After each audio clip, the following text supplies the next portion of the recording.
60 years of the Queen's reign. We're at Westminster Abbey, the church which has seen more royal occasions than anywhere else. Weddings, funerals, coronations, births and deaths. This place has seen them all over more than 1,000 years. Welcome to National Treasure's Jubilee Special.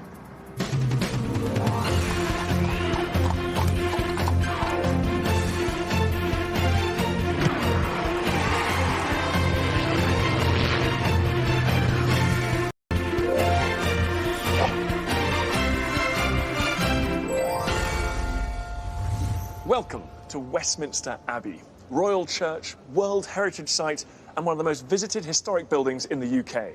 Over the next hour, we'll be visiting some of the Abbey's secret spaces, talking to the people who keep it looking so beautiful and revisiting some extraordinary moments from its long history.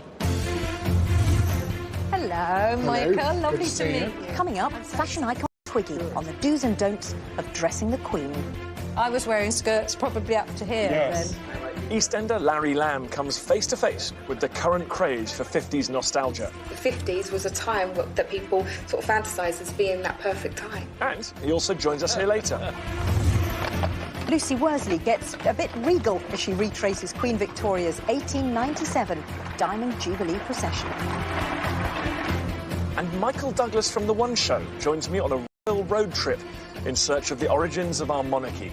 You would sit on here and I would go, oh, by the power of Almighty God, I will pretend to put a crown on me. I'll hold on to the ring. I give up. Put a crown on me. Come on. I don't know why I bother. It's fair to say, though, that this place lends itself to superlatives, and that goes for the fabric of the building, not just its incredible history. Most of the Abbey dates back to 1245, when Henry III rebuilt it in grand Gothic style. He was mainly showing off to the French, so of course he made sure that this was as high as possible. In fact, it's still the highest church in England. All of which means from up here in the Triforium, one of the few spaces in the Abbey not currently open to the public, I get a glimpse of what was once called the best view in Europe. Well, I tell you, it's not too bad from down here either, Dan. Of course, this year we're celebrating 60 years of the Queen's reign. She became Queen in February 1952 when her father died, but her coronation didn't take place until almost 18 months later on the 2nd of June 1953. The ceremony was held here, like all royal coronations, and the Abbey was closed from the beginning of that year for the elaborate preparations. Normally, the Abbey can seat around 2,000 people, but they wanted enough space for 8,000. Tons of steel and wood were brought in to build. By the morning of June the 2nd, everything was ready. Everyone taking part had rehearsed. The event would go flawlessly.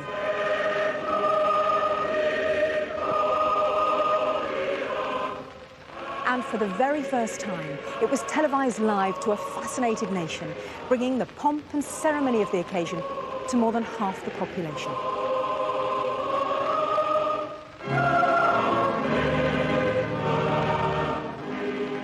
Well, two people who were in the Abbey on that very day are here to share some of their memories today. David Bainbridge and David Overton were part of the 350-strong choir who sang during the ceremony. Welcome, gentlemen. Thank you very much for coming back, because, of course, you were young boys when you first sang here, weren't you? How old are you? I was just 12. 12 years old. Yep. And I was only 10. Oh, gosh, happy memories, though, I imagine. It is amazing. How did you first get involved? Well, after the late King passed away, the Royal School of Church Music ran a series of choir festivals throughout the year, attended by something over 4,000 choristers from around the country. And the next thing I knew at Christmas time that year was that I was going to be singing here in the Abbey. And you had a lot of rehearsals away from home, spent a month away from home. Yes, we did. We were told that we would spend a month at Addington Palace near Croydon. They come from all parts of the United Kingdom, and tomorrow in the Abbey they will join nearly 400 other choristers. And the BBC filmed it as well. What's it like when you look back at the footage of you? It was amazing. I mean, it was something very special that happened in my life, yes. What about you, David Overton? This place more familiar to you because you were part of the Abbey Choir? Familiar in the sense that we sang as the Abbey Choir every day in the choir stalls just behind us. But, of course, for the coronation, the whole Abbey had been transformed into a different place. Were you aware of the significance of the day? No. Frankly, for a 10-year-old boy, I was just too young mature to grasp just what a momentous occasion it was. Were you badly behaved at any stage? There must have been a lot of hanging around, a lot of waiting. You must have got bored, surely. Not badly behaved, good heavens, Abbey choristers. I do remember that when we got into the Abbey, when we got to our seats, we found in our cassock pockets ham sandwiches, barley sugars and an apple, which were intended to sustain us for the hours of the day. But of course, they didn't last long. We soon polished those off, and I remember dropping the apple cores down the scaffolding poles. Ooh, you wouldn't have done that, would you? No. Ours was pillar fights at Addington Palace after dark, which was a lot of fun.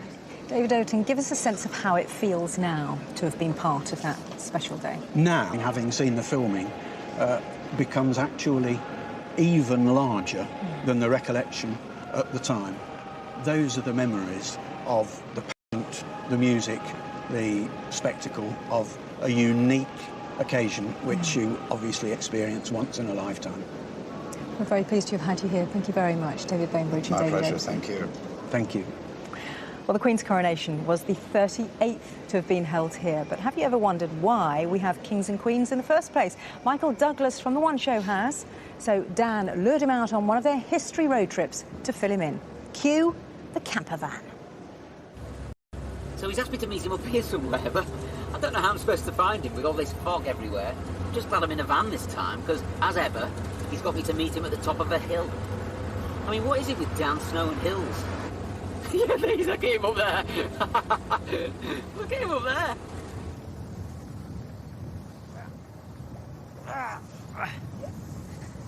Oh, yeah. I've only got 3 pairs of shoes, and these ones are knackered. How you doing, buddy? I'm all right, thanks. You all right? Yeah, good. So why am I here? Why have you brought me up here? Because, you know, this story is all about royal history, Michael. Yeah, well, I've got a question for you about royal history. Why have we got a queen? That's a good question, and to answer it, we've come to Edinburgh, which is one of the most important centres of royal power in Britain. For hundreds of years, our Queen's ancestors used to rule Scotland from that castle over there, and it's still important, not least, because it's got the Stone of Destiny. The stone of... Has it got a sword sticking out of it or something? Different stone. Yeah? Right, let's go and see the Stone of Destiny then. Yeah, there's a little bit of a problem with that, actually, Michael. Oh, no, it's just over there. You said it's in the castle. You said it. Okay. Just get in the car. So why can't we just go and film the Stone of Destiny at the castle? Because the Stone of Destiny is such an important national treasure. It's so precious that people like us just can't come in and just film it at random. Not even Dan Snow can just go, oh, I'm going to film that. Well, understandably, they needed a bit more time to kind of arrange it. And, Dan No, that's what we'll call you. to be honest, it's okay, because we're going to a place that's just as interesting, just as important. Because like the stone, the place we're going to is about the extraordinary tradition that this country has of monarchy.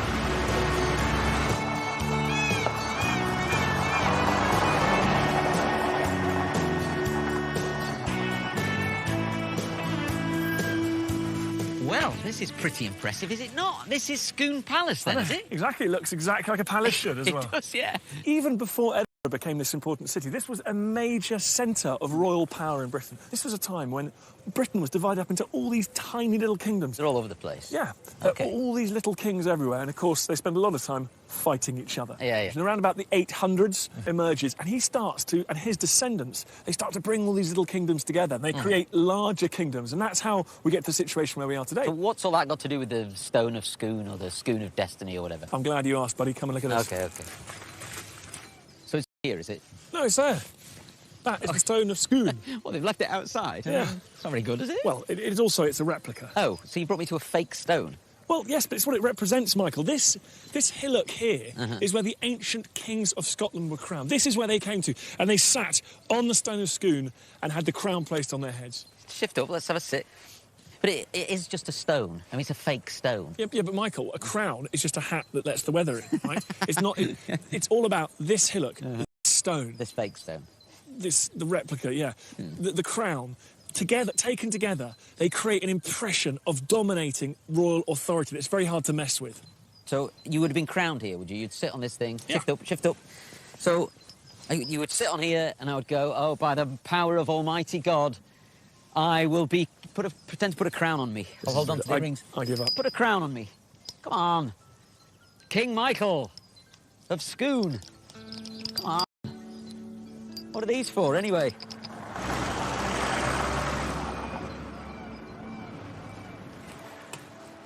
So I get all that, you know, that there was lots of kings and one thing or another, but how do we get to a point where there is just one that governs the whole of Great Britain or whatever? Centuries of warfare. You get these kingdoms slowly emerge, like Scotland, England, they slowly swallow up all these other kingdoms, and then they fight each other a lot. And then finally, Henry VIII, you know King Henry VIII of England? His sister married the King of Scotland, and her grandson becomes the Scottish king, but because he's got English blood in him as well, finally, he becomes King of England as well. He joins the two crowns together. So he's King James VI of Scotland, he becomes King James I of England, and he calls himself the King of Great Britain. So ever since then, that's been it? There's just been one kind of ruler or king or queen or whatever for England and Scotland? Yeah, there's just been one British crown, with one brief exception. And what's that? I'll tell you about it when we get back on the road. Yeah? Yeah. Can I watch Braveheart in the truck? Braveheart is total nonsense. All right, then what about Rob Roy? He didn't get to watch Braveheart, by the way. I wasn't having it. But despite my best efforts, Michael was a little underwhelmed by the replica Stone of Destiny. Of course, the real stone lived here in this abbey between 1296 and 1996, where it sat in the coronation chair. It's now back in Scotland, although it will return here next time we crown a new king or queen. But the chair, just as significant in terms of royal ritual, is still here. At the moment, it's tucked away behind glass in a conservation booth, but you can still get a good look at it. Staggeringly, it's more than 700 years old. It's older than the crown jewels, and it's been used in the coronation of every English and British monarch since 1399. Just think about that. Henry VIII, Queen Victoria, and our own Queen, separated by centuries, but they all sat in that chair to receive the crown. But it hasn't had an easy life, and it's covered in scars. Early last century, the suffragettes hung a bomb on it and blew off one of the posts from the top. In the Victorian period, conservators did a slightly ill-advised changing room-style makeover and covered it in thick brown varnish. And before all that, it was the fashion for boys from Westminster School to carve their names into it. 200-year-old graffiti which proves that small boys have always liked to make their mark on things. Most of the Abbey has thankfully stayed free from graffiti and untouched by the vandals of history. Nothing more so, perhaps, than the stunning choir stalls here. And they give you a pretty good indication of just how important music has been and remains to the services which are held here.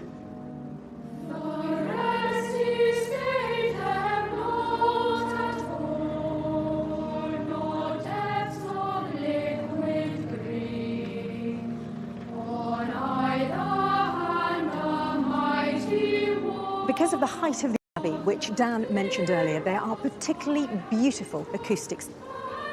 And over the years, composers such as Handel and Elgar have written music just to be performed here.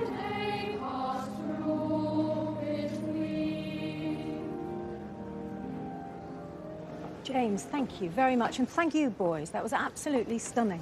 Omar, you perform regularly, don't you, like all the choristers, about 8 times a week. Yes. Are there those special occasions you can remember? Well, I think the Royal Wedding was the best, the most memorable occasion we've done. We've also done lots of other great services, like the papal visits. Also, once when Barack Obama came, and we got to shake his hand, and that was just great, because he's one of the most powerful people in the world. Yeah. But I think, the Royal Wedding, definitely. Orlando, because you perform so often in the Abbey, do you get more nervous when visiting dignitaries or the Queen or the royal family come to listen to you? It's much more nerve-wracking when royalty are here, but that adrenaline really keeps everyone concentrating very hard, and so generally the services come out just as good, if not better, but we try to be at the top of our game all the time. Well, you sang beautifully. Thanks once again to you and all the Abbey choristers. Thank you. Well, as the choristers said, the Queen does show up here quite a lot, and not just for the big occasions. That's partly to do with the Abbey's special status. It's known as a royal peculiar, which is a slightly strange term for a very unusual situation. It basically means that the Abbey is answerable only to the Queen. She appoints the Dean, who's basically in charge of the place. As a result, to commemorate those visits, the Abbey has put together an exhibition of photos here in the Chapter House. Dating back to the 13th century, this is where the Abbey's monks met each morning to pray and receive their orders for the day. And just for today, it's also home to Victoria Murphy, a royal correspondent. Hi, Victoria. Hi. What does this exhibition tell us about the Queen's relationship with the Abbey? Well, it tells us that she's been here a lot, right from when was a little girl, right up until very recently. The Queen has a real relationship with this abbey that's been built up over many, many years. Is this just work, or do you think she has a real personal connection with this building? Well, yeah, obviously she does come here for big state occasions, but I think it is more than that, because so many personal moments in her life have taken place here. You've had weddings, you've had funerals, you've had moments of great joy and moments of great sadness, and she can't come here for all those personal occasions and not feel a personal closeness to the building itself. There are many amazing pictures to choose from here, for spreading over a long life. What are some of your particular favourites that you think shine a light on the Queen? So my favourites, I really like this one because I like the fact that it's the Queen and Margaret. She was 11 in this picture, and it was just before her dad's coronation.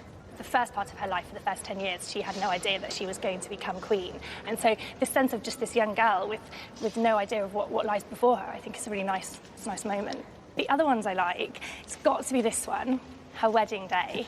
And it is, I think it's such an amazing picture because you can really get a sense of like the nervous bride on her wedding day. And I think, you know, she was a princess and her father who was walking her down the aisle was the king.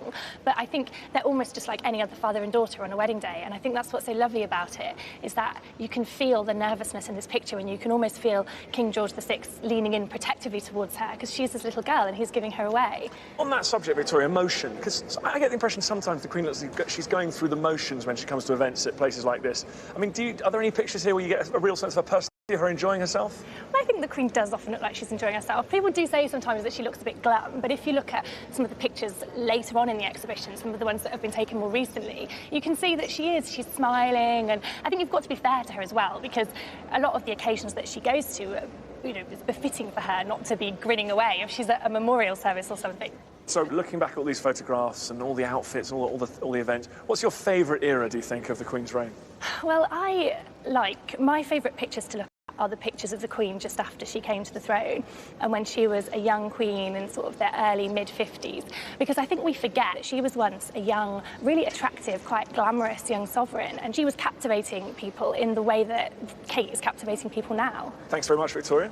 You're not the only one to get nostalgic about the early years of the Queen's reign. 50s nostalgia is big business these days, and we've sent Larry Lamb off to investigate. 1950 in the world.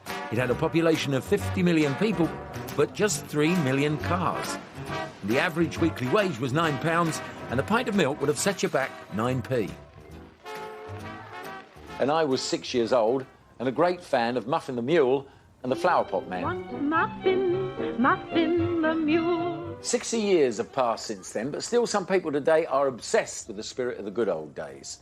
Polka dot milk jugs, all sorts of kitsch, or the make-do men attitude of 50s Britain. People look back on it with nostalgic affection. When I think of 50s Britain, I think of Churchill and the invasion of rock and roll.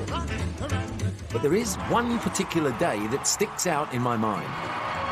My most vivid memory of Coronation Day was the street party we had with kids from all around the neighbourhood sitting at great long tables, eating cakes and sweets and having the most amazing time. No, that one there, look, if you have a look, this they got the vintage, they've all drunk it, look, all the children. It wasn't just me. This was a feeling shared by most of my generation. I've come to Cardiff to meet Rita and Dal Spinola to share their memories. Well, I was about 14, but we had a lovely party. We had jelly and blancmange, we had carnation milk, paste sandwiches, not ham. Paste sandwiches, yes. Lovely Shipham's paste sandwiches. Yeah. You see cakes today with little coloured speckles thrown all over them. At the coronation, it was the first time I ever seen them over a trifle. Really? Yeah. And they're races, yeah, and along the there's street. the men's races there, yes, running down the street. We have musical chairs. Yeah. Where did you get the music? Piano. Well, you put piano in the street, Yes, we always had a piano in the street, yes. Ah. My father's favourite was the Laughing Policeman. Oh, yeah. He always done that and everybody was astounded. Oh, he did it, did he? He did the Laughing Policeman, yes.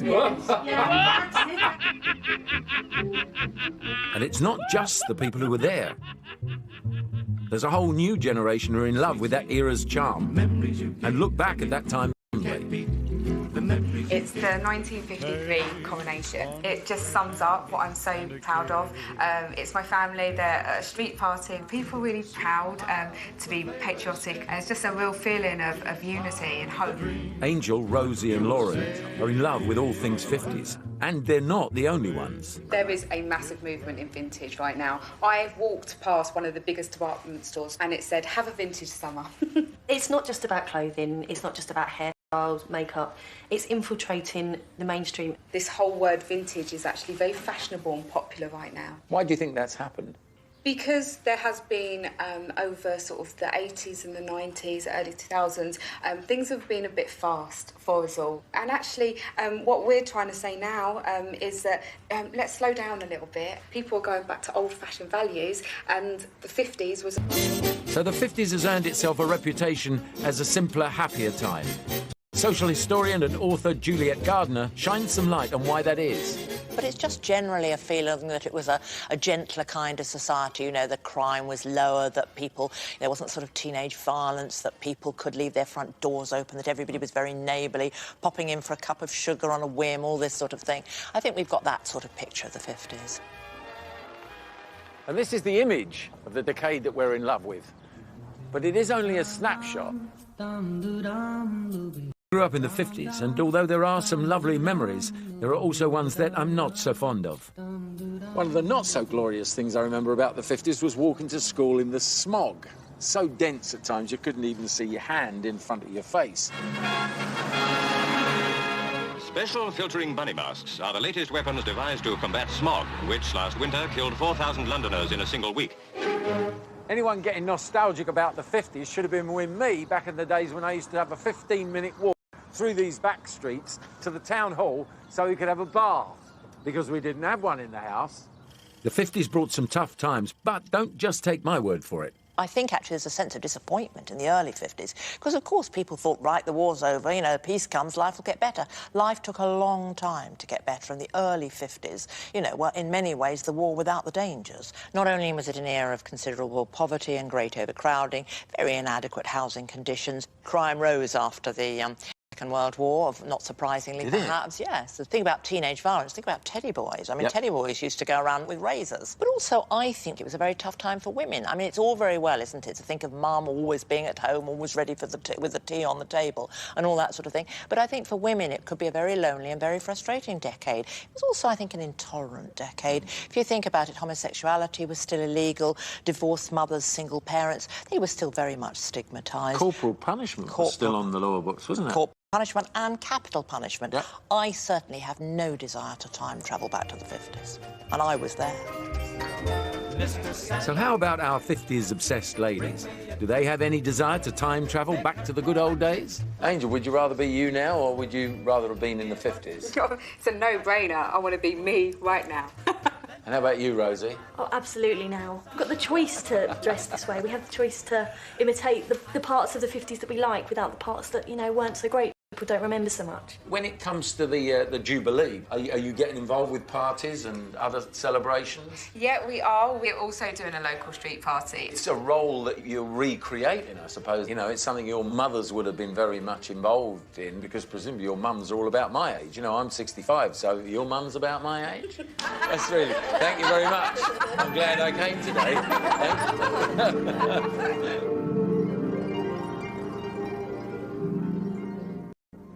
Wow, they're a bit cheeky, but you were won over by those girls in the end, weren't you, Larry? I was. Them and the cakes. They were the cakes, that's what did it. They were quite a bunch, those ones. Were you surprised at the 50s revival that you saw? I was deeply shocked, I think, really. I mean, having lived through it, I can't quite figure out what they get so excited about, but, you know, it was all...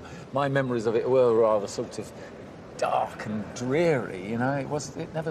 Every time you went on holiday, it seemed to rain all the time. I don't have any super fond memory of it, except the coronation party. That was about it, really. Yeah, so it's just the parties. Yeah, the part when there weren't a lot of parties around. I mean, you know, the whole post-war austerity thing. And I can still remember, you know, having to go to the sweet shop with the little ration card, you know, to get your allocation of sweets, and they were a big deal. And so the party was a great, extraordinary thing with all those cakes and jellies and blancmange and everything else like that. Treats that were really something special.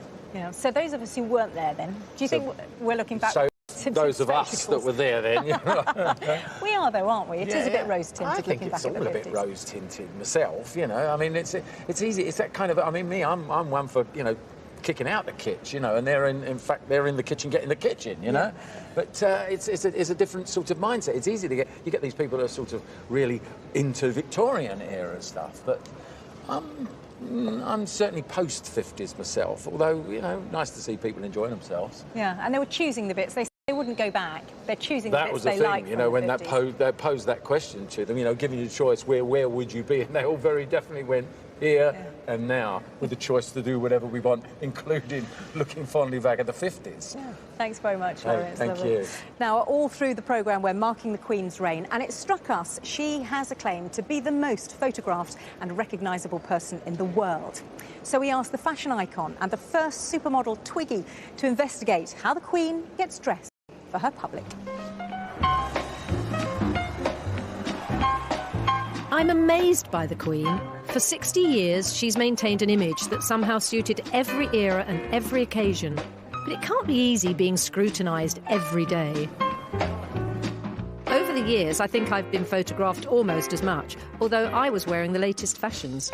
The rules for the Queen must be very different when you might be visiting a hospital one moment or welcoming a world leader the next. I mean, where do you start when it comes to getting dressed? And can you be fashionable? To find out how the Queen's style was created, I need to go right back to the 1940s. Hello, Michael. Lovely to meet you. To the Queen, Norman Hartnell and Hardy Amis.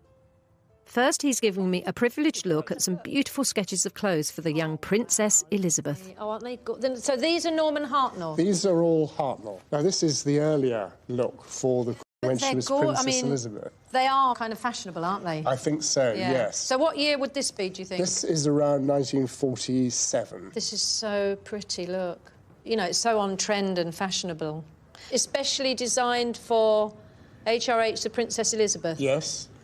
And So then did that mean nobody else got it? Nobody else got it. They were all designed for her. And look at that. And this one, after she married, specially designed for HRH.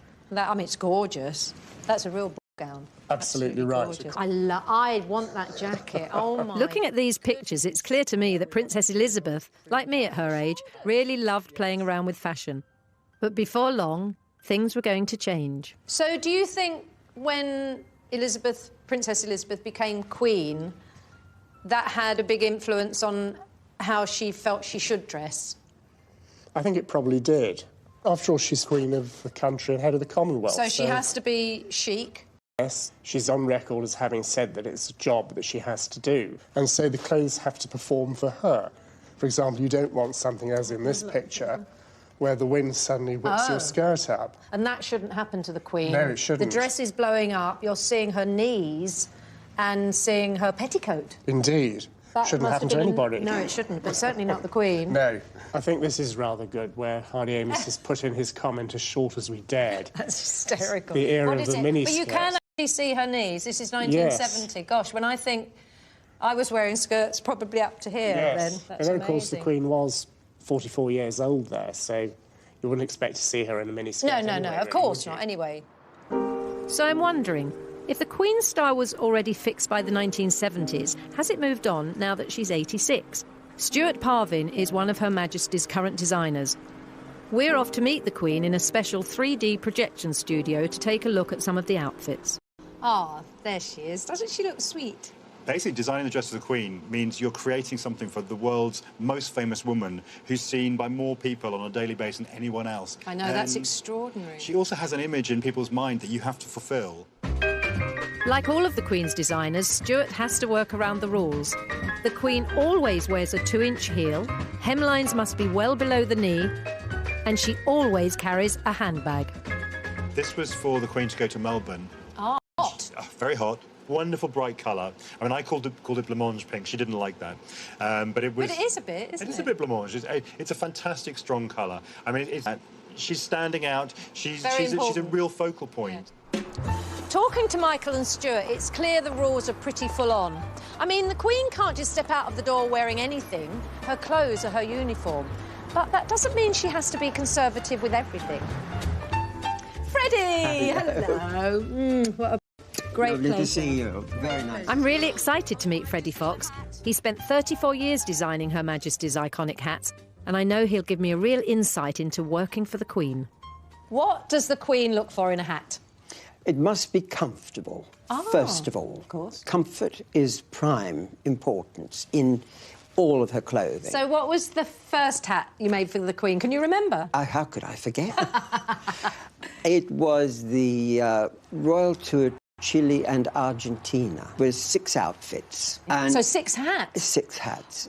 Do you have a favourite hat that you made for the Queen? Probably the most memorable for everybody is the Silver Jubilee pink one with the bells. With the bells, yes. It was perfect colour and it, turned out to be a memorable outfit.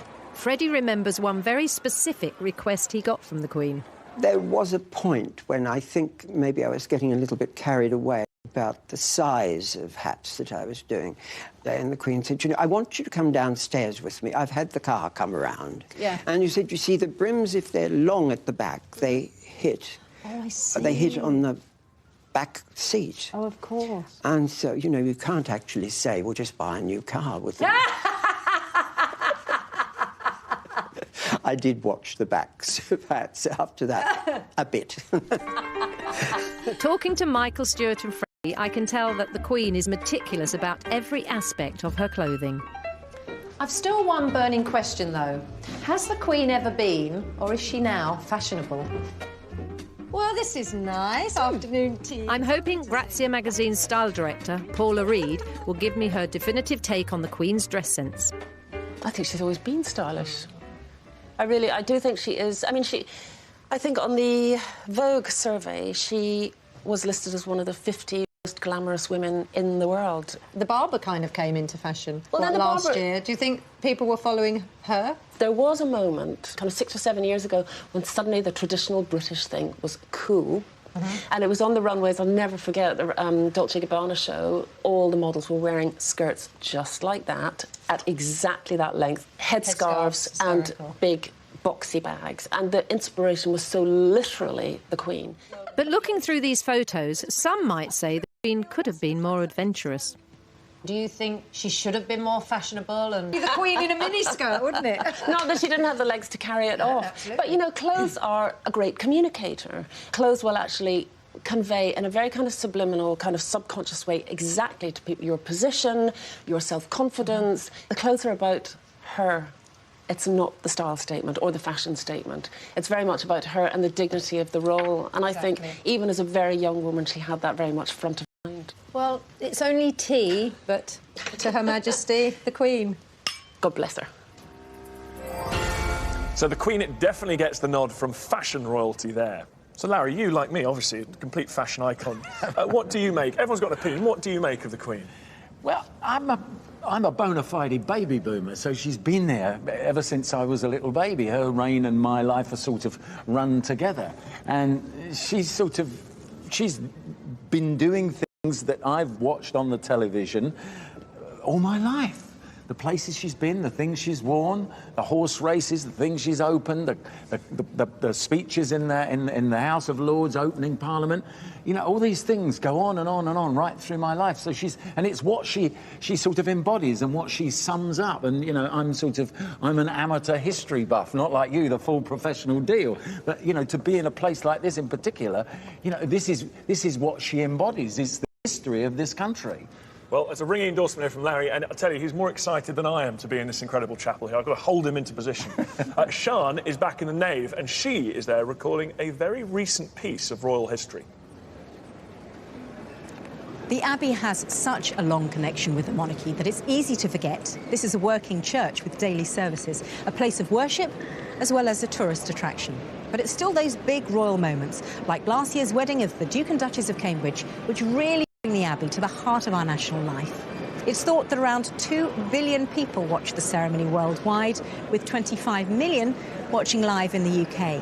The building was rigged with cameras everywhere in order to capture every moment of the service. Well, almost every moment, because at the end of the ceremony, the newly married couple, their parents, Prince Harry and Pippa and James Middleton, disappeared from view for 10 minutes.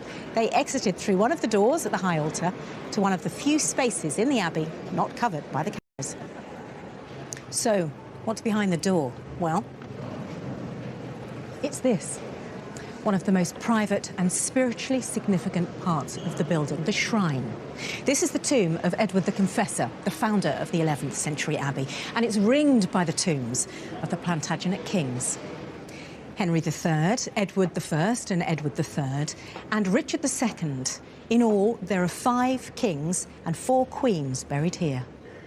by the Dean of Westminster, the Very Reverend Dr. John Hall. And hello, Mr. Dean. Hello. Before we talk about the day itself, just give us a sense of why this place, the shrine, is so important. Well, the shrine of St Edward the Confessor, of course, he's one of the kings who was also a saint.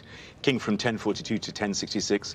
He rebuilt the abbey here. He built his palace of Westminster here, so the Houses of Parliament meeting what had been his palace, still a royal palace. He was the patron saint of England for many centuries, and other kings and queens wanted to be gathered around him. So it's a very important place. A very important place, and of course the place that the royal party came to for the signing of the registers. Just describe what went on that day. So there was, in front of the altar, there was a table with the registers. There are 3 registers. There's a certificate, obviously, that has to be signed as well. So they signed themselves, and other members of the royal family signed too, their witnesses. And then, in fact, the books went to Buckingham Palace afterwards for other members of the royal family to sign too. And once they'd all signed, I got them lined up over here and sent them off.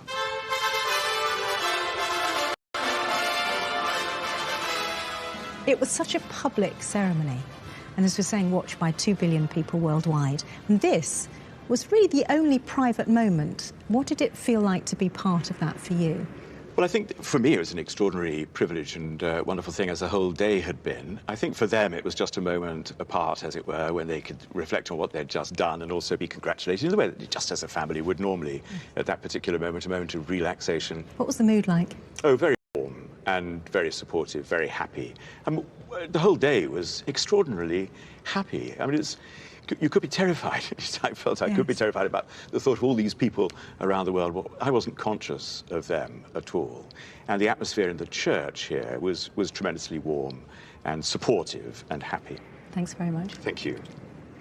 Well, William and Catherine are going to be our future king and queen, and last year's wedding was a piece of history we could all share in, although perhaps not as intimately as the Dean of Westminster. Their popularity has boosted support in the monarchy, but royals haven't always been so popular. Dan and Michael now continue their royal road trip in the Midlands, where in the 17th century people didn't like the monarchy much, and they decided to do something about it. So that thing you said in Scotland, there was James VI of Scotland, he became James I of Great Britain, and we had a king or queen ever since, apart from this one exception. What was that exception? Well, you're right. I mean, there was an exception, which is actually just when they'd managed to unite the monarchy. You got one king of the whole of Great Britain. James's son, Charles I, comes along. He made himself so unpopular that people chopped his head off. They chopped his head off? Yeah, they chopped his head off. Executed him. It's a bit extreme, isn't it? So he must have been absolutely... Out of nearly everybody. He alienated everyone. And he was absolutely convinced he'd been put on the earth by God in order to rule. He had a divine right to rule. And that really put him at loggerheads with Parliament, who were saying, no, we have a right to rule as well, because that was a transitional period. And the politicians and the king were kind of jostling for power as to who really controlled the country. There was a massive civil war broke out, armies marching to and fro. The population was much smaller back then, so historians think it was the bloodiest war relative to population in the history of Britain. Wow. And you've got one side on Parliament and then the other side supporting the king, or is that too simple? And that's about right, yeah. And there's evidence of this war right across the country. Look at this, Michael. Look at this. It's a field. It's exactly what I thought it would be. A big green field. It is a stage on which our history was written. This is one of my favourite battlefields. You get a great sense of it. Basically, one side are up here on the high ground, the valley in between, the other side on the high ground up there. It looks like a battlefield should do. Who's up here? Over there is King Charles and the royalists. This is all the king's horses and all the king's men are up there, are they? They are. Yeah? Unfortunately, on this ridge here... Humpty Dumpty's over here, is he?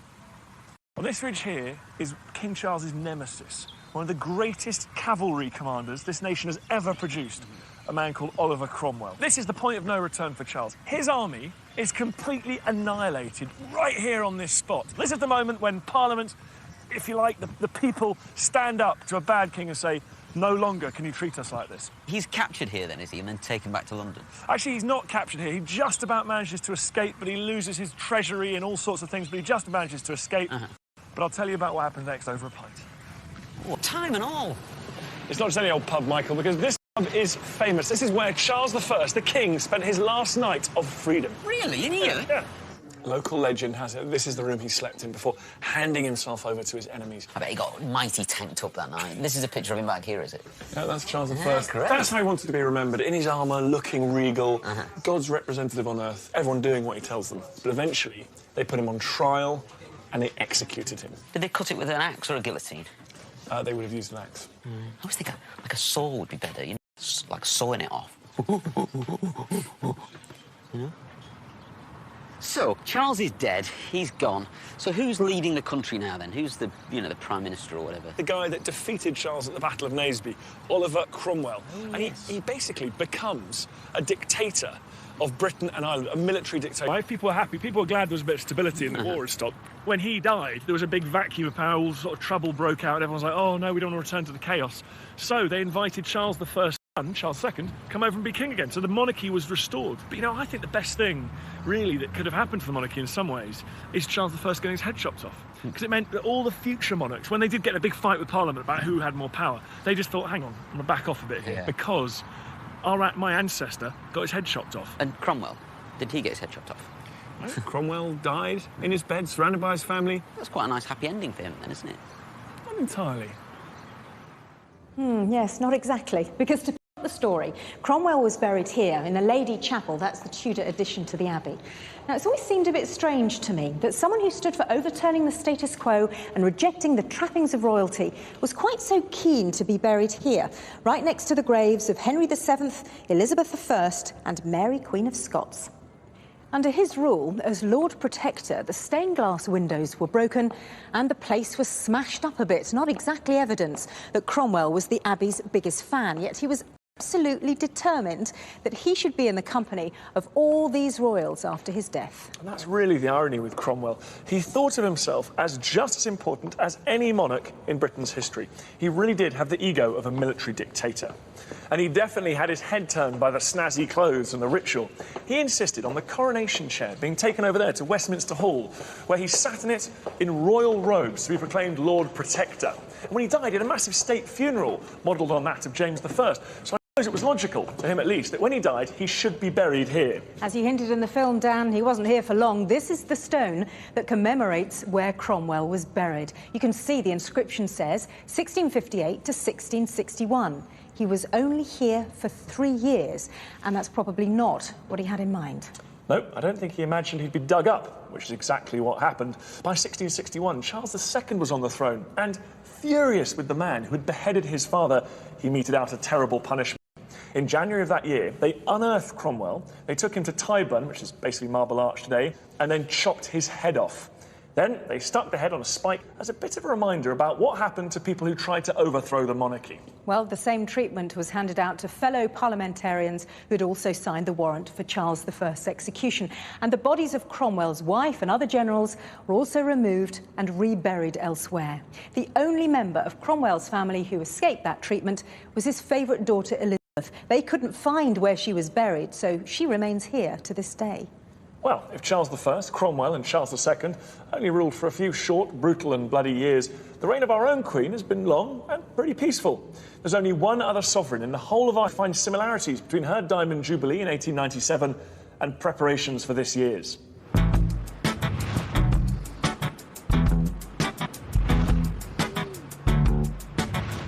It all sounds a bit familiar, doesn't it? But those headlines aren't from 2012, they're from 1897. The last time London hosted a Diamond Jubilee for the 78-year-old Queen Victoria. 115 years have passed since then, but not that much has changed. Just like today, the Victorians were concerned about health and safety, overcrowding, and who was going to foot the bill. The celebrations were going to last 10 days, and the highlight of it all would be the Queen's procession through the city on the 22nd of June. On that day, whoever you were, whatever you did, whether you were a publican or a housewife or a pickpocket, you would have been swept up in Jubilee mania. The procession was the showpiece of the festivities. Without TV, seeing was believing for the Victorians, and 3 million of her loyal subjects travelled from all over the empire to catch a rare glimpse of the Queen.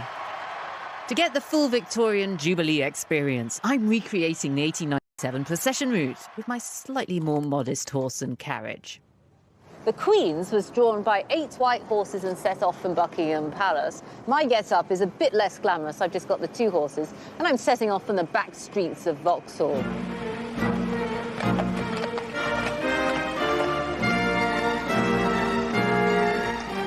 the route covered 6 miles of the city, passing all the famous landmarks. As soon as the route was announced, the owners of every single house and church and pub and balcony and window all along the way went, hooray! Now we've got the chance to cash in, because we can sell tickets to spectators. Ticket sales were big business, and your average seat would have set you back 2 guineas. That's around £100 today. An estimated 25,000 seats were up for grabs. Number 63, Piccadilly, just about here, was a jeweller's shop in 1897, and they'd sold seats in their upstairs front window. Seat number 15 had been sold to Mrs. Curtis. There's her name. It's been clearly written in on the ticket there. I bet that cost quite a fair bob or two.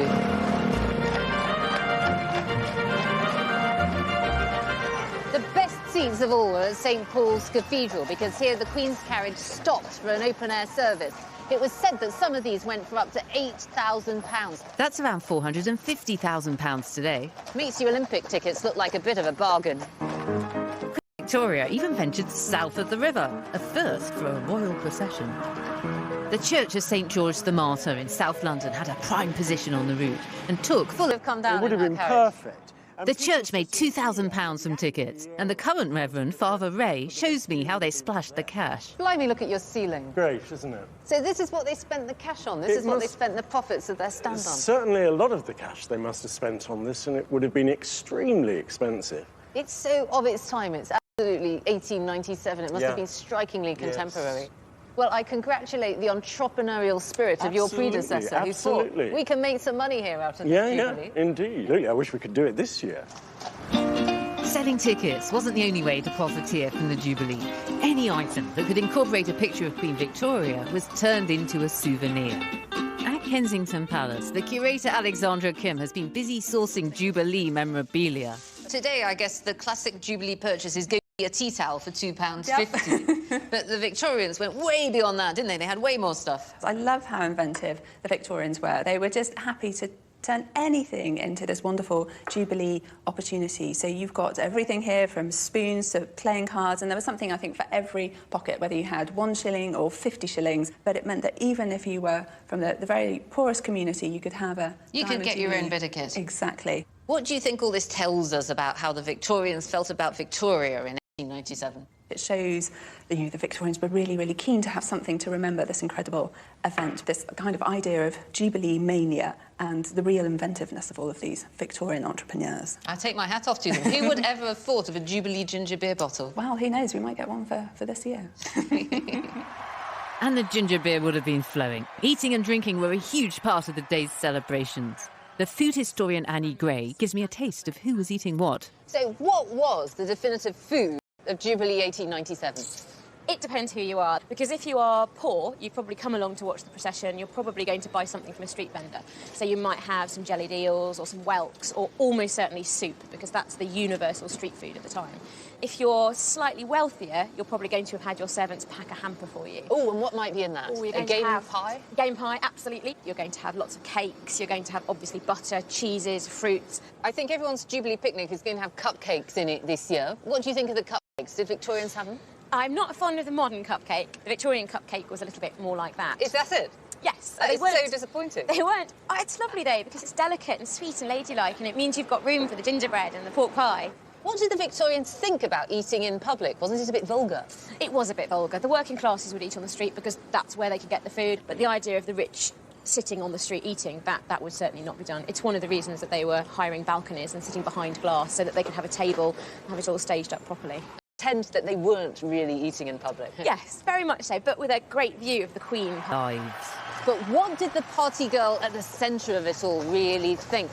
Well, we think of the elderly Queen as being silent, reclusive, moody. But actually, Victoria's diary shows that she was genuinely touched by the day's celebrations.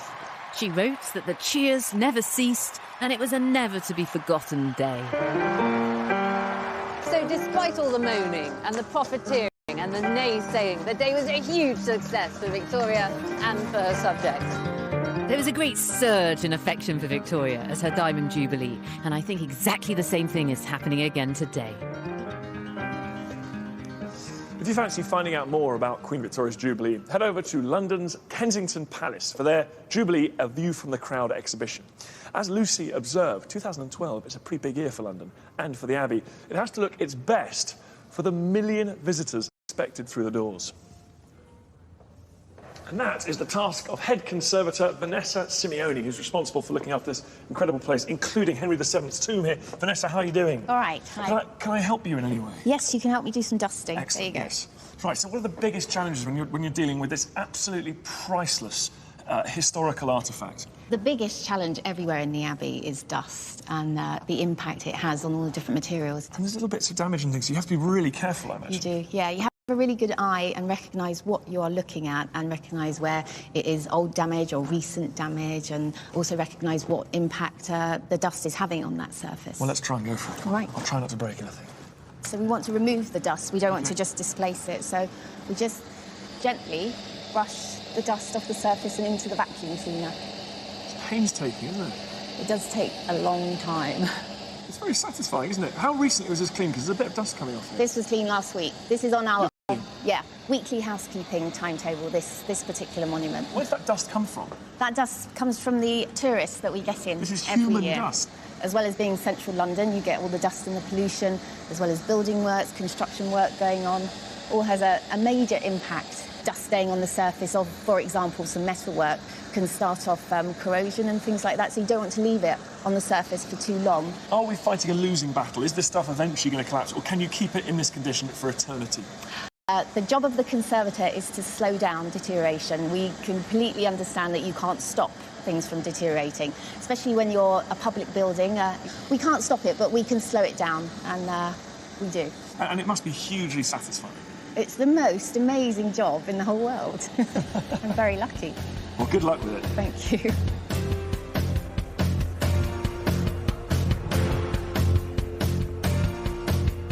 Thank you for joining us here in Westminster Abbey. Keeping it in this incredible condition. I hope we've whetted your appetites for exploring more of our history during this Jubilee year.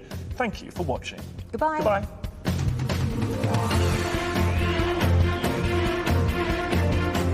From the spectacle of 1,000 boats on the River Thames, more on that in just a moment, to an amazing concert at Buckingham Palace. Celebrate the Queen's Diamond Jubilee with BBC One from Friday the 1st of June.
But I think for women it could be a very lonely and very frustrating decade. It was also, I think, an intolerant decade. If you think about it, homosexuality was still illegal, divorced mothers, single parents, they were still very much stigmatised. Corporal punishment was still on the law books, wasn't it? Corporal punishment and capital punishment. Yeah. I certainly have no desire to time travel back to the 50s. And I was there. So how about our 50s obsessed ladies? Do they have any desire to time travel back to the good old days? Angel, would you rather be you now, or would you rather have been in the 50s? It's a no-brainer. I want to be me right now. And how about you, Rosie? Oh, absolutely now. We've got the choice to dress this way. We have the choice to imitate the parts of the 50s that we like without the parts that, you know, weren't so great. People don't remember so much. When it comes to the Jubilee, are you getting involved with parties and other celebrations? Yeah, we are. We're also doing a local street party. It's a role that you're recreating, I suppose. You know, it's something your mothers would have been very much involved in, because presumably your mums are all about my age. You know, I'm 65, so your mum's about my age.